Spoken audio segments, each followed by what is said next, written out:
Toi, écoute, avoir du temps, c'est posséder le bien le plus précieux pour celui qui aspire à de grandes choses. Bienvenue sur l'université entrepreneuriale. Dans cette vidéo de la série 5 minutes pour changer, je vais t'expliquer comment gérer ton temps d'entrepreneur. Dans une vidéo précédente, je t'expliquais combien le temps était une ressource importante pour réussir. Dans celle-ci, on va aller dans le concret. Étape par étape, je vais t'expliquer comment gérer ta semaine d'entrepreneur. Reste jusqu'au bout. Je vais te donner des choses concrètes et surtout originales que tu n'as jamais vues ailleurs. Mais avant tout, jingle!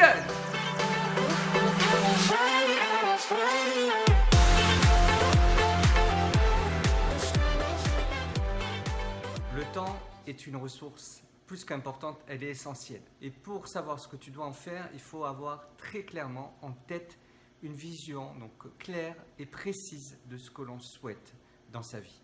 Et pour développer sa vision, je te propose de t'inscrire donc dans le lien en commentaire ou en description. Il y a une formation gratuite qui te permet de savoir comment développer cette vision et l'intégrer dans ton planning. Dans cette vidéo, je vais aussi t'expliquer comment en fait déjà poser les grands principes de la gestion du temps. Et il y a deux prérequis. Premier prérequis, c'est avoir bien saisi la notion d'ikigai 2.0. Deuxième prérequis, il faut que tu connaisses les 5 piliers de vie. Je vais te parler des 5 piliers de vie. C'est essentiel pour savoir comment tu répartis différentes catégories d'espace de temps, en fait, dans lesquels tu dois passer ton temps. Et les 5 piliers de vie, tu les trouves ici. Donc la santé, le couple, la famille, le confort de vie et l'aspect matériel, et le business. Une fois que ces deux prérequis sont remplis, je t'invite alors à rejoindre mon écran pour t'expliquer en détail, étape par étape, comment faire. Comme nous l'avons dit, il y a 5 piliers de vie. Et en fait, pour optimiser notre temps, il est très important en fait de fonctionner plutôt par zone de temps. Vous voyez ici que chaque pilier de vie est associé à une zone de temps. Donc, par exemple, la santé à une zone verte. Alors, pourquoi subdiviser tout cela? Parce que nous allons voir ici, en rappelant une vidéo que l'on avait déjà traitée, que il est optimal de définir en fait un but par pilier de vie. Comme nous l'avions vu, il y a cette vision hiérarchique des niveaux de décision dans une vie ou même dans une entreprise. D'une vocation découle une vision et d'une vision découle des buts. Et cette vision va être déclinée en N buts. Et le plus optimal, c'est de définir un but par, donc, comme je le disais, par pilier de vie. Et ce n'est qu'ensuite qu'on pourra définir en fait des actions par zone. Alors comment? Parce que vous voyez qu'ici la zone verte, la santé, correspond à un but qui est fixé donc, pour ce but-là et qui peut être décliné à un N objectifs. Et chaque objectif correspondra à une action.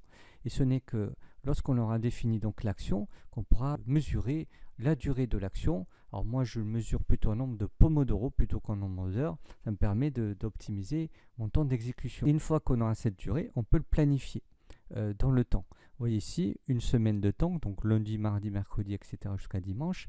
Alors comment faire? Au lieu de planifier des actions unitairement, il vaut mieux en fait trouver ce que j'appelle ou mettre en place ce que j'appelle les zones prioritaires. Les zones prioritaires sont définies quotidiennement en fonction des priorités définies dans la matrice de la réussite. Ce planning il est fait majoritairement d'une zone, d'une seule couleur, c'est-à-dire que par exemple sur une journée, on va définir une zone prioritaire, ça va être la famille, les amis, par exemple ici, là, zone jaune, famille, amis, avec un objectif qui est associé.